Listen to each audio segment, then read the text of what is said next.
What's up, guys? Welcome to episode 233 of Ungoogleable. I'm your host, Johnny Stofko, and today my guest finds his thrills, and he's really talented as well at it, at racing this piece of machinery at really high speeds. Just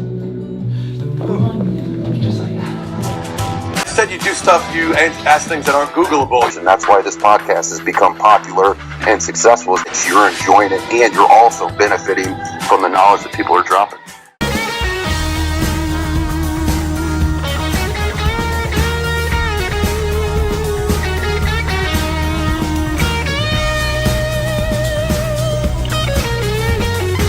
Success Secrets, Modern Day Giants. I kind of evolved it to stories of the human experience. Yeah. I like storytelling. Yeah.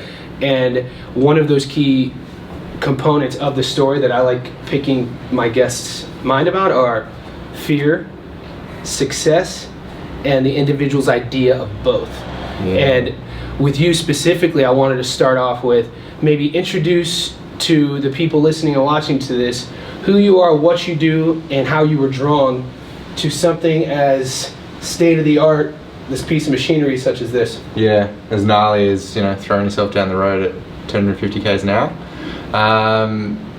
I've grown up around motorcycles. My dad bought me a dirt bike when I was 3, so under the, not Christmas tree, it was my birthday, was a little Pee-wee 50, and that, growing up in the city was probably a terrible choice for a kid because we didn't have a farm, so we would ride up and down the driveway down the side of the house.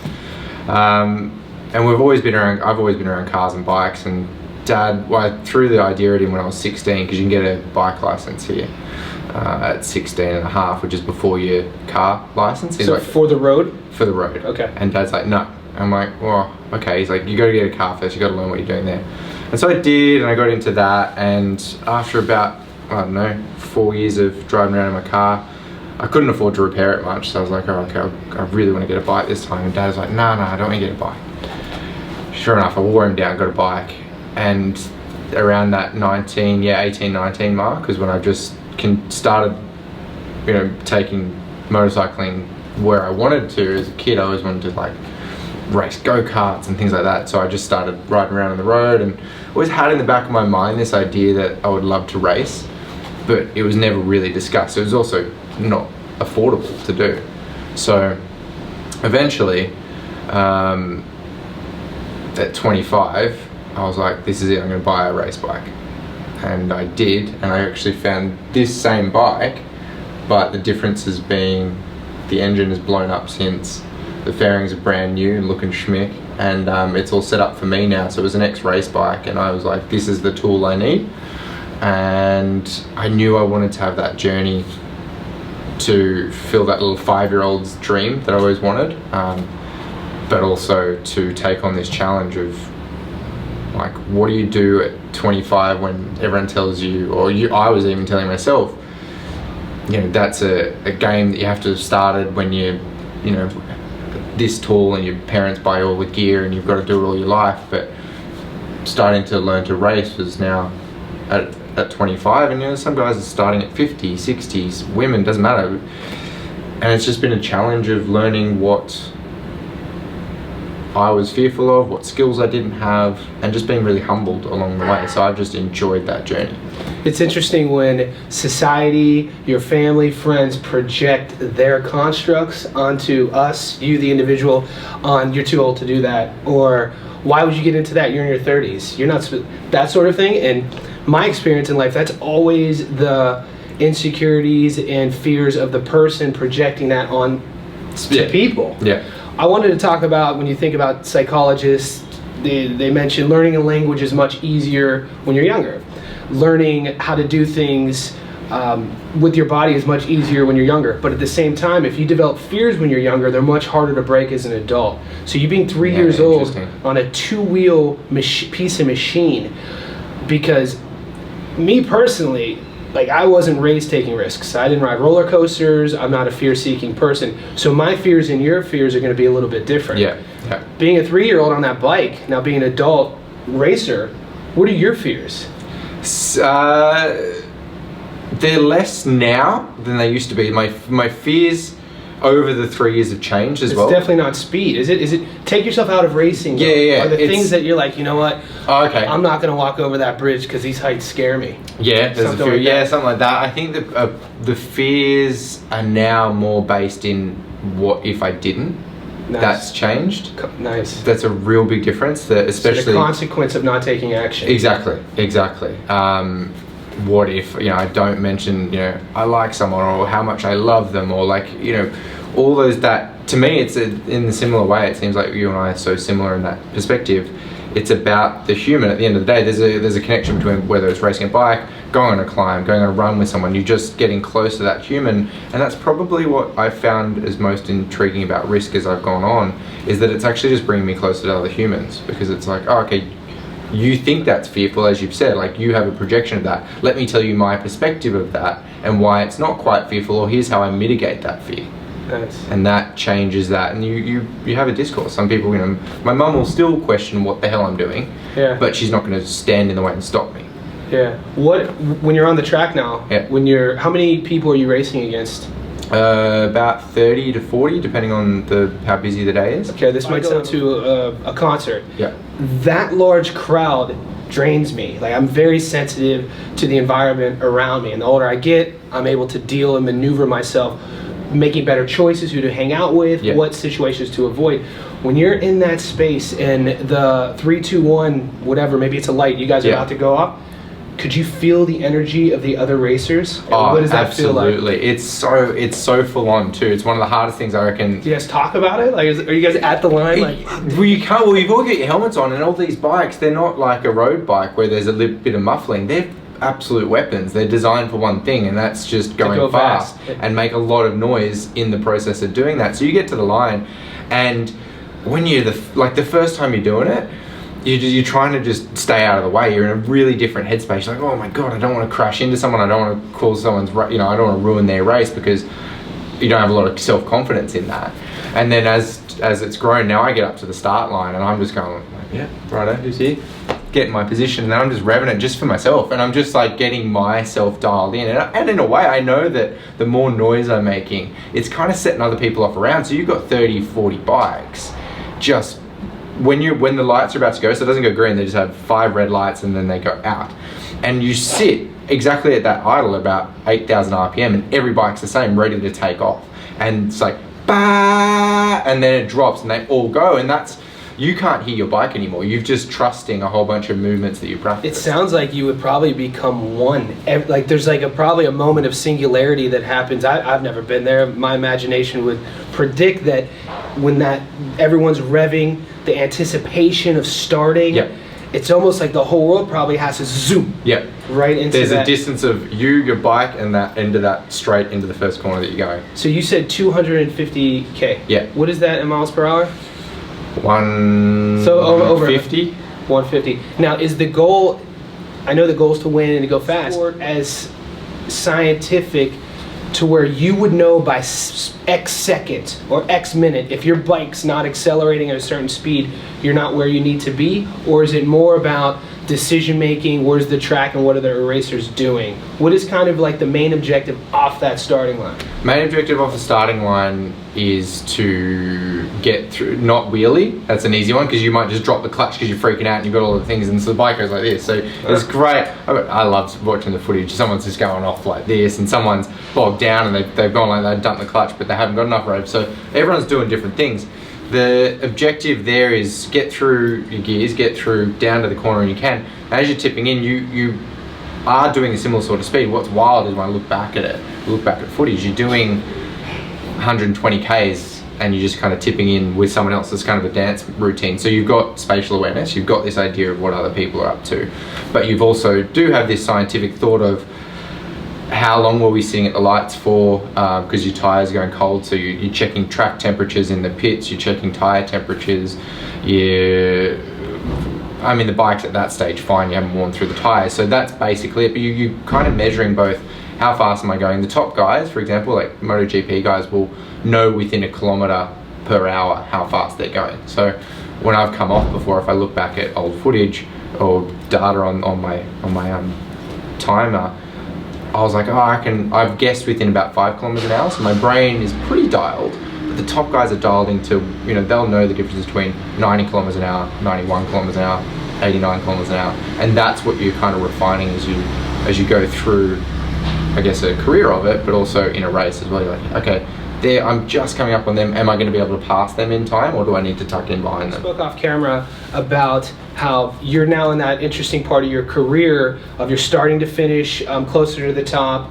You're starting to get the mentality of thinking, you know, wanting to go from amateur to professional. Yeah. Maybe talk about the differences mentally in your goals, how those have changed from when you first started racing to where they are today, and maybe kind of contrast the two. Interesting, great way of, this would hopefully dive exactly where we both want to be in this, is that space of a 25-year-old, it doesn't matter your age, but in my case I was 25, going, I just want to learn this technique. I don't even know if I'm capable of it. I don't know if it was a whole thought of like worthiness, I think, really came into it. Like, can I take up this space on the racetrack? Can I take up the space in the pits? Can I ask the right questions to the right people to learn a craft? Halfway through that, I was starting to find pace. I was starting to do the things that people were telling me, and it was paying off. And, you know, on this boundary now of trying to go, okay, well, I'm up near the top 5 finishes in races, and I'm starting to get there. I'm thinking, I am worthy. How do I get the most out of myself now? So it used to be, I bought the right bike at the right time, so it had all the bits on it, so I could never blame the piece of machinery. I never wanted to be a person who go, oh, the tires were wrong, or the bike isn't fast enough. I always knew the bike was fast enough. It was always about empowering myself on that journey. And so as I step into this next phase and this next headspace, it changes to, how do I become more specific with the skills, and how do I rinse and repeat? Because really at the end of the day, the skills you first learn on a racetrack are vision. How do you look through, and how do you not have a reaction, a fear-based reaction? Because they're the things when you go, oh shit, I want out, and you just grab brakes, you have an accident. That still happens even, you know, but now it's someone's passing me really close, and so I rinse and repeat the same attitude. So in one way it's a totally different headspace of what I want to achieve and where am I going, and I feel worthy, but at the same time the practice is still the rinse and repeat of, these are the basic things of being human. We all have the same fear of what's going to happen if, you know, and what do I need to do now?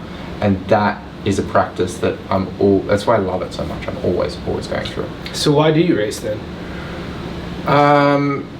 Because it's cool. I mean, really. Deeper than that, though. I know, but that's... What's the... I mean, cool, cool could be a perception. I could look at that, or your mother could look at that and say, Paros, why are you racing? Yeah, exactly. Like, and then if it's an outsider, though, and they would ask you maybe more esoterically, why do you race? What's your mission? What's your intention? What's your reason?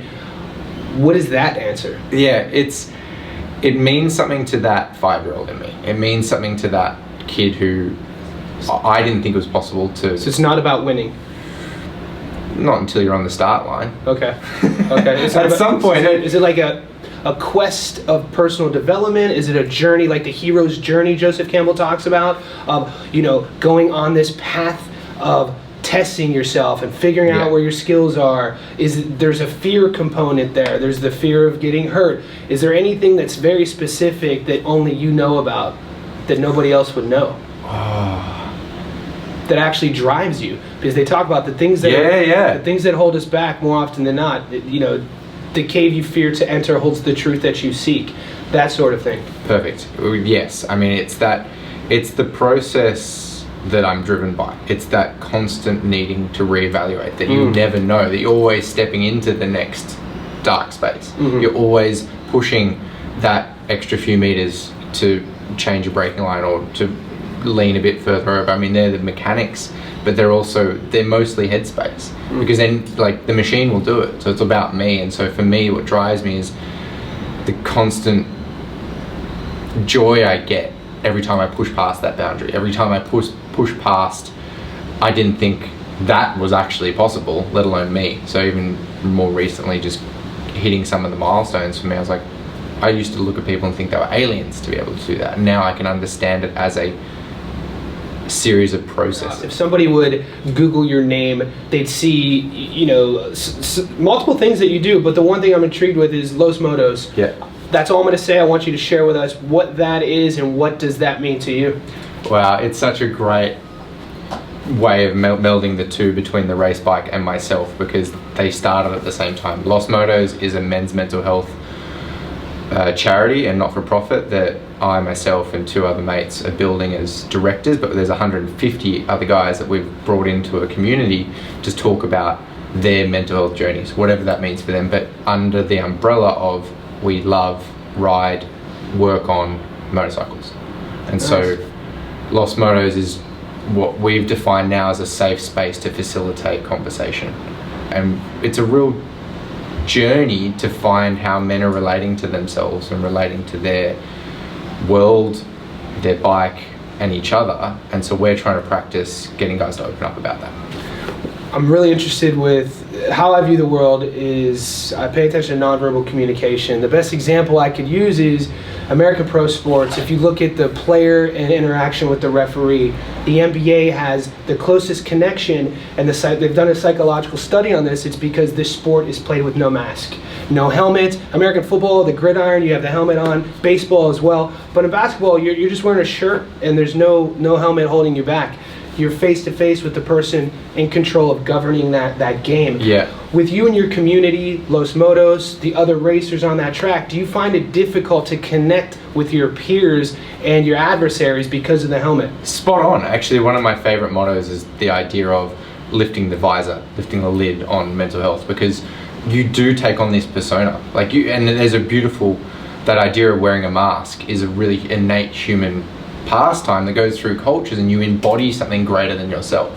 But getting guys to learn that doesn't have to be carried on, or you hide yourself. Exactly. Your personality changes, and so getting that idea, when we go for a motorcycle ride, I've met some really great guys at the racetrack, and I'm starting to have that conversation as well. You could be going on a ride on a racetrack, a ride down a country road, or just to the shops and have a coffee with someone. Once you take that helmet off, what's that discussion that you're having with them? How's their day? Why do they need to go for a ride? What's going on? What do they need to clear their head from? Because putting that helmet on distances you from that problem, which is similar, I believe, to a meditative practice. It's that idea of I'm here, I'm focused on this. But when that helmet comes off, I think it's really important to open up that conversation with someone and go, why did you need that? What's going on? And what is your modality of connection with Los Motos? Do you guys meet in a park? Do you do Zoom meetings? How does that, what's the process with that? Is it on a schedule? Is it just a feeling, hey, let's do a meeting today? Or talk about that process. Yeah.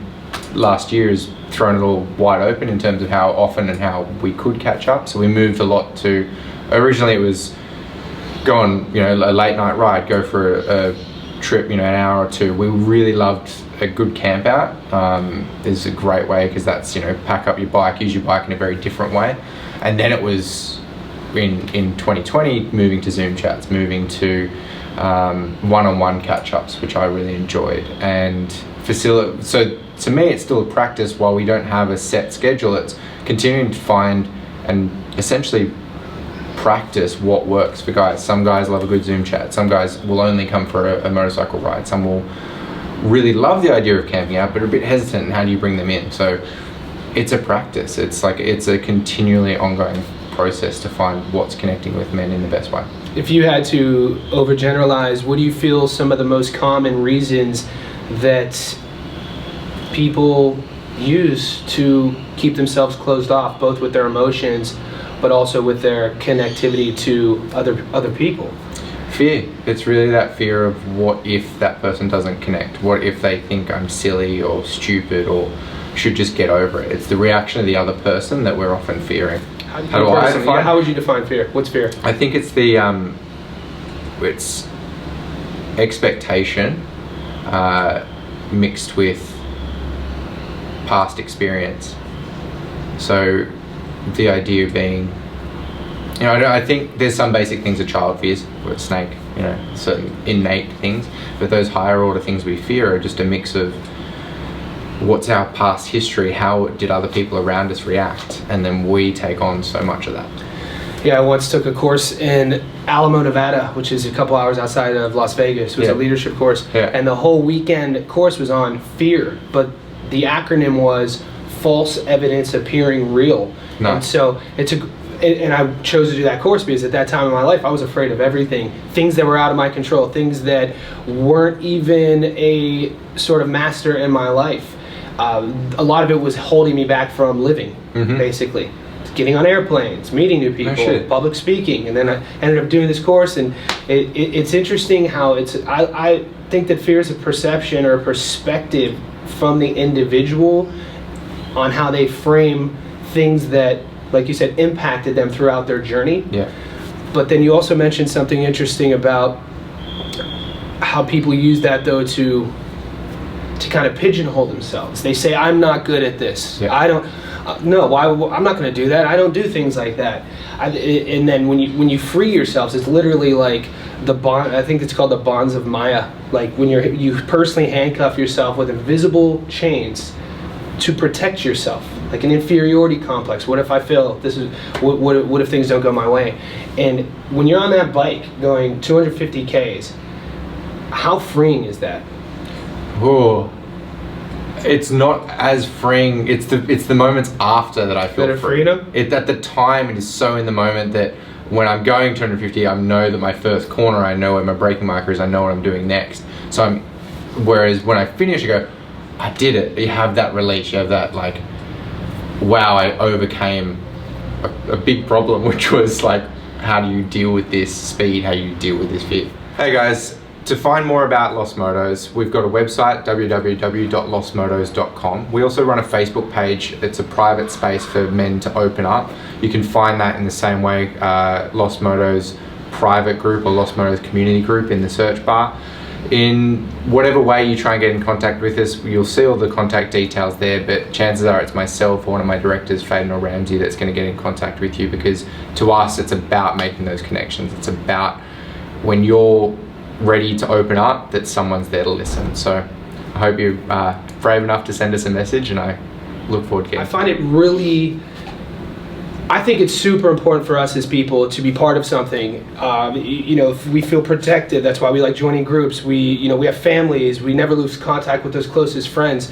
When you're performing and trying to grow in a sport that's not a team sport, such as MotoGP, what's it feel like to have a company reach out to you, an international company such as Golden Robot Entertainment, reach out to you and offer you a sponsorship? Talk about what that feels like, and what the comfort feels like to know a company such as that has your back. I mean, you kind of just hinted at it there.